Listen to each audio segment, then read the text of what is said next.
حضرت آدم علیہ السلام کی پیدائش کا واقعہ پارٹ 1۔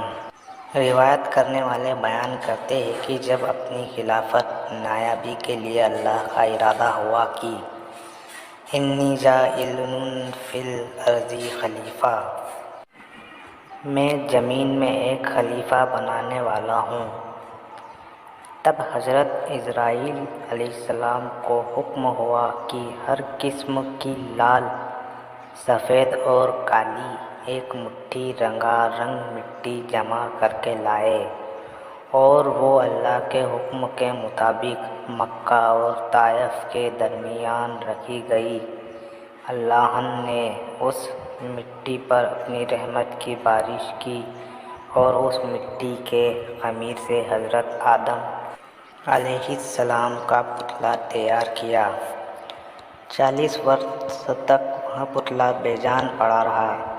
جب اللہ نے چاہا کہ حضرت آدم علیہ السلام کا ستارہ روشن ہو اور آدم کی اولاد یعنی انسان کا درجہ پوری دنیا میں بلند ہو، تو روح کو حکم ہوا کہ آدم کے جسم میں اتر۔ اس نرم روح نے سخت مٹی میں جانے سے انکار کیا۔ رب کا حکم روح کو پہنچا کہ اے جان، اس بدن میں داخل ہو۔ پھر جب روح آدم کے سر کی طرف سے داخل ہوئی تو جس جس جگہ پہنچتی جاتی پتھر بنا جسم ماس ہڈی میں بدلتا چلا گیا۔ جب سینے تک پہنچی تو حضرت آدم نے اٹھنے کا ارادہ کیا اور وہ وہیں زمین پر گر پڑے۔ شاید اسی لیے قرآن مجید میں فرمایا گیا ہے کہ انسان بڑا جلد باز ہے۔ اسی حالت میں حضرت آدم نے چیخا، اللہ کی اور سے الہام ہوا اور کہا، الحمدللہ، تمام تعریفیں اللہ کی ہے۔ اس کریم رحیم نے اپنی رحمت سے فرمایا، یرحمک اللہ، اللہ آپ پر رحمت فرمائے۔ یہ اللہ کی رحمت کا پہلا جلوہ تھا۔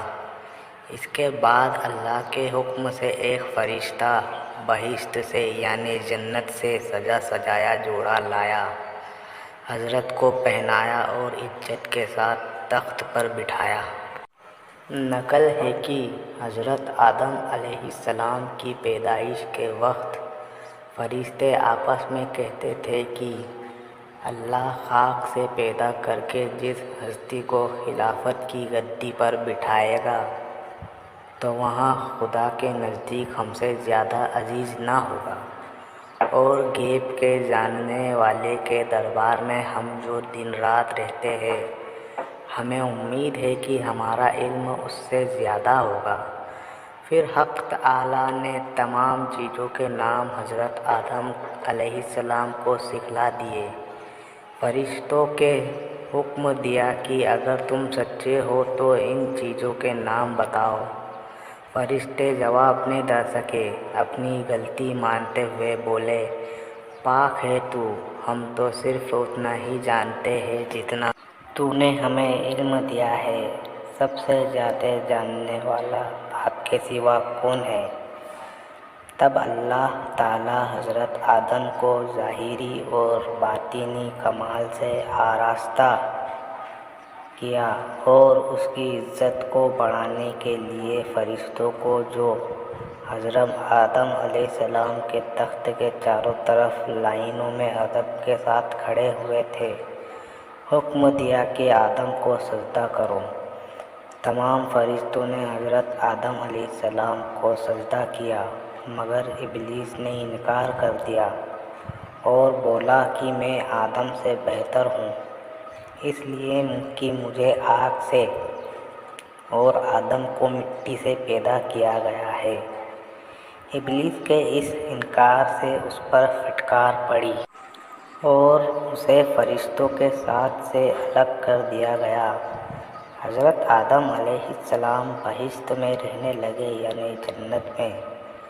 طبیعت میں آیا کہ کوئی ان کا ساتھی ہو، زندگی کا ساتھی۔ حضرت پر خواب نے غلبہ کیا۔ اسی بیچ اللہ نے اپنی قدرت سے آدم علیہ السلام کے پہلو سے حضرت حوا علیہ السلام کو پیدا کر دیا۔ جب وہ لوگ جاگے تو دیکھا کہ ایک پاک صاف عورت بیٹھی ہے۔ بہت خوش ہوئے، پوچھا کہ تو کون ہے؟ حضرت حوا نے کہا کہ میں تیرے بدن کا حصہ ہوں، اللہ تعالیٰ نے تیری پسلی سے مجھے پیدا کیا ہے۔ کہا جاتا ہے کہ حضرت حوا بہت ہی خوبصورت تھی۔ حضرت آدم کی خوشی کا ٹھکانہ نہ تھا۔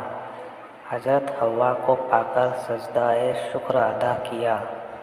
اللہ تعالیٰ کی طرف سے عرش کے اٹھانے والے اور آسمانی فرشتوں کے سامنے ان دونوں کا نکاح ہوا۔ پھر ان دونوں کو حکم ہوا کہ تم سب اسی بہشت یعنی جنت میں رہو، جو چاہو کھاؤ، مگر اس پیڑ کے نزدیک مت جانا۔ اشارہ تھا کیہو کے پودے کی طرف۔ حضرت آدم سے عیسیٰ تک کی پوسٹ کا دوسرا حصہ انشاءاللہ آگے ڈالا جائے گا، اس لیے سبسکرائب کریے۔